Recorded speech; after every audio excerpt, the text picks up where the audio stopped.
pour la gloire du royaume de Dieu. Alléluia. Bien-aimés de Dieu, je suis le serviteur de Dieu, Yedi Gamaris Israël. Et aujourd'hui, j'aimerais partager un message très important avec vous. Bien-aimés de Dieu, voyez-vous, lorsque nous prêchons le message de Dieu, nous choisissons des lieux qui collent au thème, c'est-à-dire pour que l'auditeur ou bien celui qui écoute le message puisse savoir réellement de quoi parle le message. Et aujourd'hui, nous sommes dans un lieu que tout le monde pourrait trouver gênant parce que toute prédication se fait dans ce que nous appelons la maison de Dieu. Mais aujourd'hui, nous sommes dans un lieu spécial que, comme vous l'avez remarqué, c'est le cimetière. Mais j'aimerais t'apporter ce message, bien-aimé de Dieu. Lorsqu'on parle de cimetière, tout le monde a peur. C'est dommage, mais celui qui vit a peur de la mort. Alors que la mort est dans la vie. Il n'y a pas quelqu'un qui puisse vivre sans mourir. Puisque la mort est le couronnement de toute vie. Alors bien-aimé de Dieu, sache-le.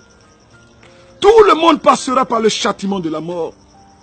Depuis le péché originel d'Adam et Ève dans le jardin d'Éden, la mort est rentrée dans le corps de l'homme et tout le monde mourra. La mort aujourd'hui, malheureusement, est devenue comme une tontine. Alors c'est pour te dire, enfant de Dieu, que regarde ce lieu. C'est ce lieu où finira toute chair. Mais heureusement que ce n'est pas la mort qui détermine là où tu vas finir ton éternité. Heureusement que ton éternité dépend de avec qui tu es mort. Est-ce que tu connais le Seigneur Jésus-Christ? Regarde ce lieu.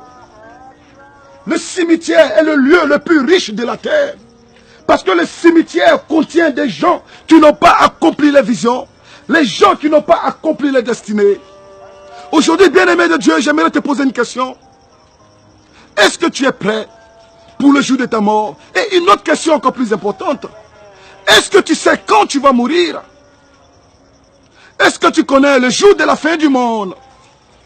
En d'autres termes, si tu ne sais pas de quoi ton lendemain est fait, pourquoi tu n'utilises pas aujourd'hui pour mettre ta vie en règle vis-à-vis de Dieu et de sa parole?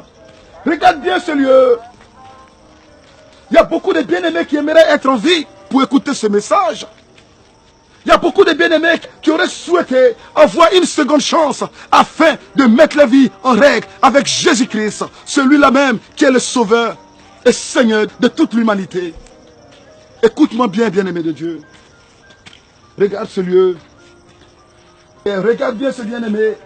Regarde bien ce bien-aimé. Il est mort et il aimerait avoir une seconde chance.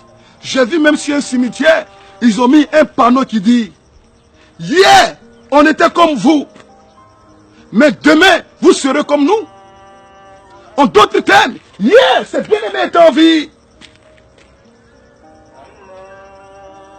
Mais demain, c'est nous qui allons les rejoindre. Lorsqu'on parle de la mort, les gens ont peur. Bien-aimé de Dieu, si tu as peur de mourir, tu dois avoir peur de vivre.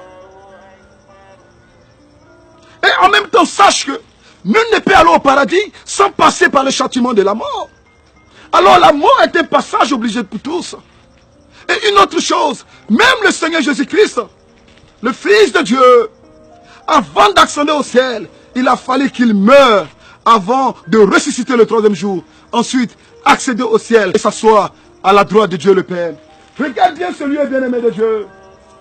J'aimerais pas que tu viennes ici sans pour autant connaître le Seigneur Jésus-Christ. Voilà pourquoi j'aimerais t'exhorter aujourd'hui. Mets ta vie en règle vis-à-vis de la parole de Dieu. Mets ta vie en règle vis-à-vis de Dieu. Lorsqu'on te parle de Dieu, tu dis, je suis trop jeune pour vivre une vie chrétienne. Mais j'aimerais te poser la question de savoir, quel est l'âge pour aller au paradis? Et de même, quel est l'âge pour être qualifié pour l'enfer? Il n'y a pas d'âge pour aller au paradis. Et il n'y a pas aussi d'âge pour aller en enfer. Alors si tu penses que tu es trop jeune pour donner ta vie au Seigneur Jésus-Christ, en d'autres termes, tu es en train de confesser que tu es prêt pour aller en enfer. Parce que demain ne t'appartient pas et ton souffle de vie ne dépend pas de toi. Alors j'aimerais finir ce message pour te dire, tous ceux qui sont ici, malheureusement, celui est silencieux. Il y en a de parmi ces bien-aimés qui allaient en boîte de nuit s'amuser. Où sont aujourd'hui les DJ qui les amusaient? Où est aujourd'hui la musique qui les faisait danser? Regarde ce lieu, écoute ce silence. Je vais me taire pour quelques secondes et écoute le silence qui règne en ce lieu. Il n'y a plus de musique de coupé-décalé. Il n'y a plus de musique de DJ. Il n'y a plus de jeu de lumière. Voici la finalité de ceux qui se confient dans la chair. Il y a encore de l'espoir pour toi, enfant de Dieu. Il y en a qui prenaient le corps pour séduire. Avec des rondeurs, avec la beauté. Mais si on ouvre un de ces cercueils, bien-aimés de Dieu, qu'est-ce que tu vas voir? Qu'il y a des ossements. Et je parle à mes soeurs qui sont couchées ici. Où sont passés les saints que tu prenais pour séduire, les saints que tu mettais en volupté pour séduire les hommes? Où sont passés ces saints en ce lieu de tristesse? Où sont passés ces rondeurs que tu prenais pour séduire les hommes? Où sont passés ces rondeurs en ce lieu de tristesse? Où sont passés les maquillages? Où sont passés les mèches? Et enfin, je m'adresse à mes frères qui sont en ce lieu. Où sont passées les tablettes de chocolat que tu prenais pour séduire dans les plages, dans les piscines? Où sont passés ces muscles dans lesquels tu te glorifiais? N'est-ce pas qu'aujourd'hui, tout est devenu ossement? Vanité de vanités, nous disent les ecclésiastes. Tout est vanité. Poussière nous sommes nés, poussière nous finirons. Voilà pourquoi, pendant que tu as encore le souffle de vie, j'aimerais t'encourager de donner ta vie au Seigneur Jésus-Christ. Enfant de Dieu, si tu ne connais pas encore le Seigneur Jésus-Christ, si tu as écouté ce message et Dieu t'a interpellé, et tu ne sais pas pourquoi Dieu t'a fait écouter aujourd'hui ce message, j'aimerais t'inviter aujourd'hui à donner ta vie au Seigneur Jésus-Christ. Ce n'est pas compliqué. Tout ce que tu as à faire, c'est de répéter après moi cette prière. Mais avant, j'aimerais parler à ceux qui s'appellent chrétiens.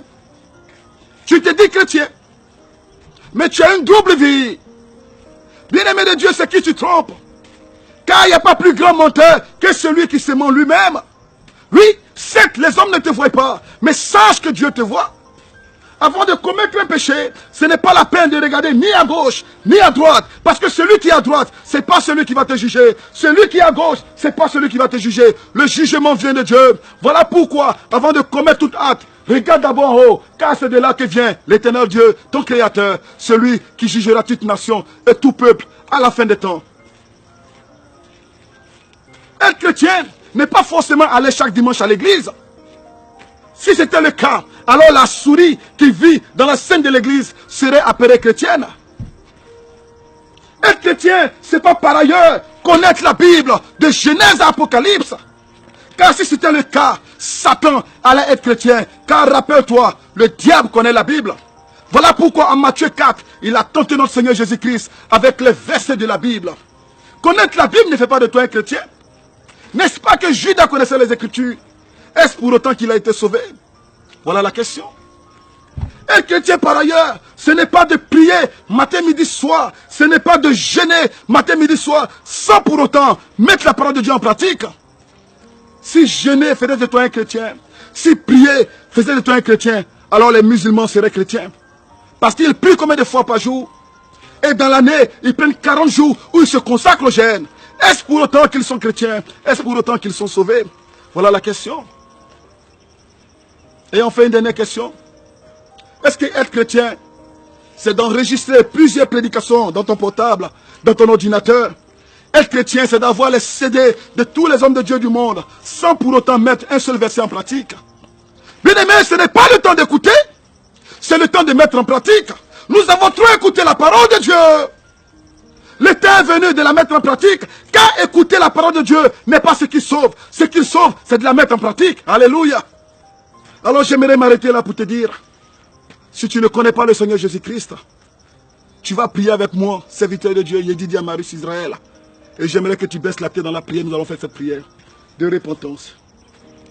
Seigneur Jésus, je reconnais que je suis pécheur. Et je vais te confier ma vie. Père, viens me pardonner mes péchés. Je renonce à tout esprit de péché. Je renonce à tout esprit d'idolâtrie. Je renonce à toute débauche sexuelle. Je déclare dès aujourd'hui que je regrette ma vie de péché. Je regrette tout le temps que j'ai marché hors de toi et de ta sainte parole. Seigneur Jésus, je me repens de mes péchés et je reconnais que tu es le Fils de Dieu, le Sauveur de l'humanité, l'agneau de Dieu, le Messie envoyé pour ôter le péché du monde. Désormais, je déclare que tu es mon Seigneur et mon Sauveur. Je déclare que j'appartiens désormais au royaume de Dieu. Désormais, je prends la décision sage de marcher dans tes voies, selon ta sainte parole. Je déclare dès aujourd'hui que je suis un enfant de Dieu, sauvé par le sang du Christ. Au nom de Jésus-Christ, j'ai ainsi prié. Amen. Alors, j'aimerais te remercier, bien-aimé de Dieu, d'avoir fait cette prière avec moi et d'avoir pris cette décision sage. Que Dieu te bénisse. Et si on ne se voit pas sur la terre, sûrement qu'on va se retrouver au ciel. Shalom à toi et ta famille. Amen.